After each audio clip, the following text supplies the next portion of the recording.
നോക്കിയിട്ട് കോടതിയിൽ പോകേണ്ട കേസാണെങ്കിൽ കോടതിയിൽ പോകുന്ന അടക്കമുള്ള നിയമസഹായം ആണ് നമ്മൾ അതിൻ്റെ ഫസ്റ്റ് കോൾ എടുക്കേണ്ടത് ആ കുടുംബമാണ്. അവരെ കാര്യങ്ങൾ നമ്മളോട് ഡിസ്കസ് ചെയ്താൽ നമ്മൾ അതിൻ്റെ വശങ്ങൾ പറഞ്ഞു കൊടുക്കും. എന്നിട്ട് അവർ കൺവിൻസ്ഡ് ആണെങ്കിൽ അവരെടുക്കുന്ന ഏത് സ്റ്റെപ്പിനും പിന്തുണ കൊടുക്കുക എന്നുള്ളത്. കോടതിയിലേക്ക് പോകേണ്ട അടക്കമുള്ള കാര്യങ്ങൾ ആവശ്യമായി വന്നാൽ ചെയ്യും.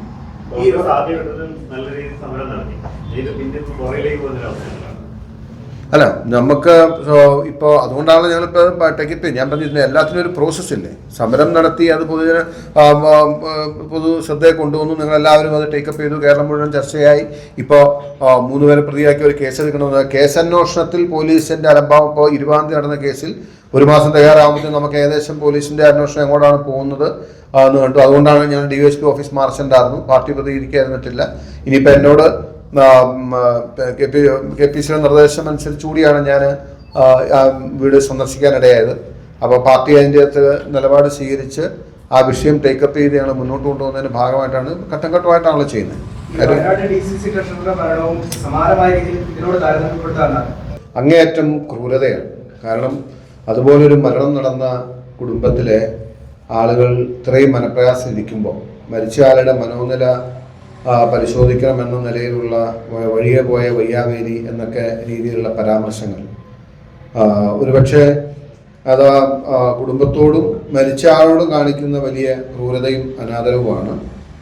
അങ്ങേയറ്റം ശക്തമായ പ്രതിഷേധം ഞങ്ങൾ അക്കാര്യത്തിൽ രേഖപ്പെടുത്തുന്നു. മണിയുടെ സംസാര ശൈലി ഇടുക്കിക്ക് തന്നെ ഒരു അപമാനമായി മാറിക്കൊണ്ടിരിക്കുകയാണ്. കാര്യം ഇത് നിങ്ങൾ പലവട്ടം കേട്ടിട്ടുള്ളവരാണ്, പലവട്ടം നിങ്ങൾക്കിത് ശീലമെന്ന് ഓർത്തുകൊണ്ട് ഈ മറ്റ് പ്രദേശത്ത് പോകുമ്പോൾ ഇപ്പം അവർ CPMൻ്റെ ഡിഫൻസ് എന്ന് പറഞ്ഞു കഴിഞ്ഞാൽ ശരിക്കും ഞാൻ പല ന്യൂസിലൊക്കെ പറയണത് ഞങ്ങൾ ഇടുക്കിക്കാരൊക്കെ സംസാരിക്കുന്നത് ഇങ്ങനെ രീതിയിലൊക്കെയാണ്. എനിക്കറിയാമ്പോൾ ഇടുക്കിക്കാർ ഞാനിപ്പോൾ കാലങ്ങളായിട്ട് ഞാൻ ഇടുക്കിക്കാരെ ഒത്തിരി പേരാണ്, വളരെ മര്യാദക്കാരും വളരെ സമാധാന പ്രേമികളും സാധാരണ കർഷകരും കുടിയേറ്റക്കാരും വളരെ വിശ്വാസികളുമായിട്ടുള്ള ആളുകളാണ് ഇടുക്കിയിലുള്ളത്.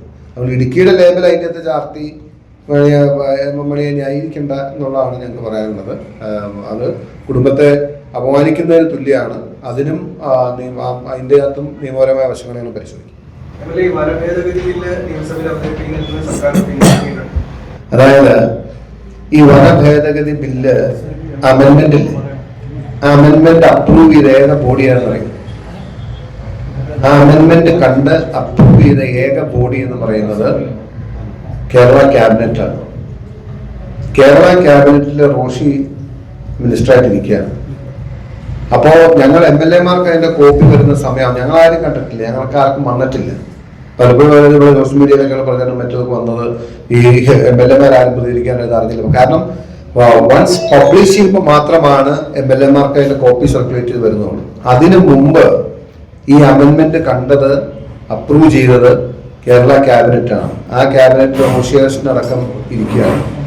അപ്പൊ റോഷിയേഴ്സിനടക്കം സ്വാഭാവികമായിട്ടും കേരള കോൺഗ്രസോ റോഷിയേഴ്സിനോ അതിൻ്റെ അകത്ത് ഒരു ചെറിയ വിയോജിപ്പ് പോലും പറഞ്ഞില്ല എന്നുള്ളതല്ല അതിൻ്റെ അർത്ഥം.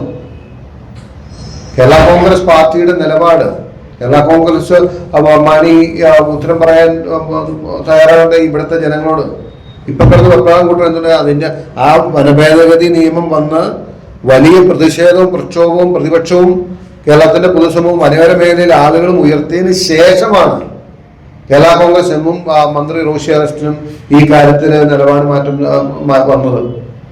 അപ്പൊ അതിന്റെ അർത്ഥം അതുണ്ടായിരുന്നില്ലെങ്കിൽ ഈ വനഭേദഗതി നിയമം ഇതേപടി നടപ്പിലാക്കുന്നതിന് കേരള കോൺഗ്രസ് മാണിക്കോ റോഷി അഗസ്റ്റിനോ ഒരു പ്രയാസമില്ലായിരുന്നുകൊണ്ട് വിചാരിക്കാൻ.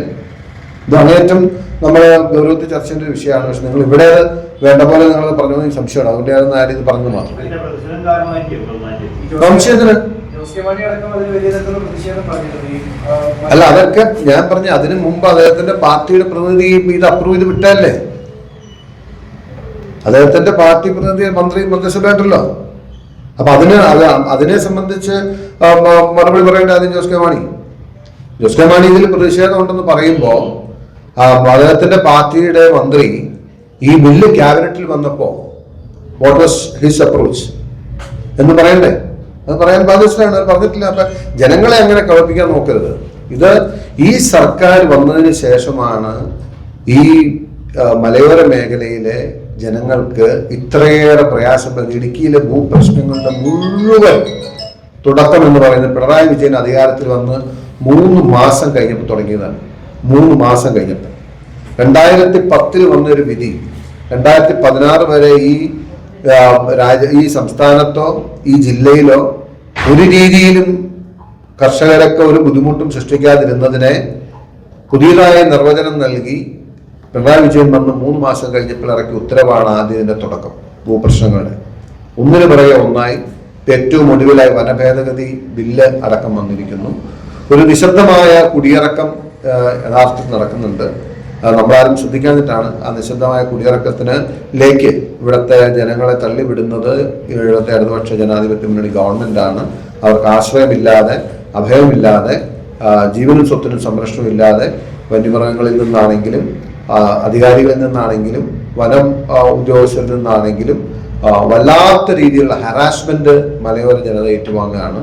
അതിന് തീർച്ചയായിട്ടും ഞാൻ ആ കാര്യത്തിൽ ആധികാരികമായി തന്നെ എനിക്ക് പറയാൻ കഴിയും. കാരണം അതുമായി ബന്ധപ്പെട്ട ധാരാളം കേസുകൾ, സർക്കാരിൻ്റെ ഉത്തരവുകൾ, നിയമസഭയിലെ ഇടപെടലുകൾ എല്ലാം ചേർത്തിട്ട് ഈ സർക്കാർ മലയോര ജനതയ്ക്ക് അല്ലെങ്കിൽ മലയോര ജനതയ്ക്ക് എതിരാണ്. അവരെ ഒരു കുടിയേറ്റക്കാരായിട്ട് അല്ല കാണുന്ന, കയ്യേറ്റക്കാരായി കണ്ട് ഈ മേഖലയിൽ വനവിസ്തൃതി വർദ്ധിപ്പിക്കാൻ പറ്റുന്ന രീതിയിലുള്ള നടപടികളുമായിട്ടാണ് ഈ സർക്കാർ മുമ്പോട്ട് പോകുന്നത്.